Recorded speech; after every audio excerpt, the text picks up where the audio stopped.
Meenakshi Faculty of Physiotherapy. Admissions open for BPT and MPT. Apply now. ADGP Jayaram suspend உத்தரவை ரத்து செய்ய வேண்டும் என்று உச்சநீதிமன்றமானது அதிரடி உத்தரவு பிறப்பித்திருக்கிறது.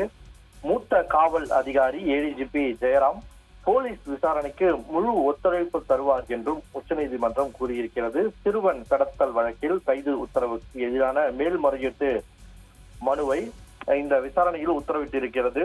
மேலும் திருவள்ளூர் மாவட்டம் களம்பாக்கத்தில் காதல் திருமணம் செய்த இளைஞரின் சகோதரர் கூலிப்படை மூலமாக கடத்தப்பட்ட சம்பவம் நாடு முழுவதும் ஒரு பெரும் அதிர்வலையை ஏற்படுத்தி இருக்கிறது. குறிப்பாக தமிழ்நாட்டில் ஒரு பெரும் அதிர்ச்சியை ஏற்படுத்தியிருந்த நிலையில இந்த சம்பவம் குறித்து தமிழகம் முழுவதும் ஒரு பெரும் கண்டனங்களும் வலுத்திருந்தது. குறிப்பாக கேவி குப்பம் தொகுதி எம்எல்ஏ ஜெகன்மூர்த்திக்கு பலத்த ஒரு எதிர்ப்பானது எழுந்தது.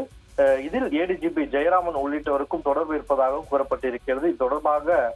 இது தொடர்பாக நீதிமன்ற உத்தரவின் பேரில் ஏடிஜிபி ஜெயராமன் நேற்று நீதிமன்ற வளாகத்திலே கைது செய்யப்பட்டிருந்தார். கைது செய்யப்பட்ட ஏடிஜிபி ஜெயராமனிடம் திருத்தணி டிஎஸ்பி அலுவலகத்திலிருந்து விடிய விசாரணையானது நடைபெற்றது.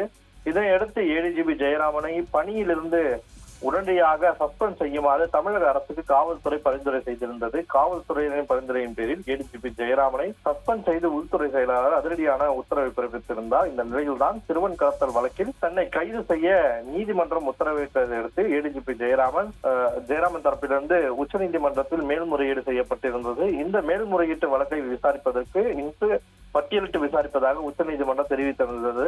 அதன் அடிப்படையில் இந்த வழக்கு இன்று விசாரணைக்கு வந்தபோது ஏடிஜிபி ஜெயராமன் சஸ்பெண்ட் செய்த உத்தரவை உடனடியாக ரத்து செய்ய வேண்டும் என்று உச்சநீதிமன்றம் அதிரடி உத்தரவு பிறப்பித்திருந்தது. மேலும் மூத்த காவல் அதிகாரி ஏடிஜிபி ஜெயராம் போலீஸ் விசாரணைக்கு முழு ஒத்துழைப்பு வழங்குவார் என்றும் உச்சநீதிமன்றம் தெரிவித்திருக்கிறது.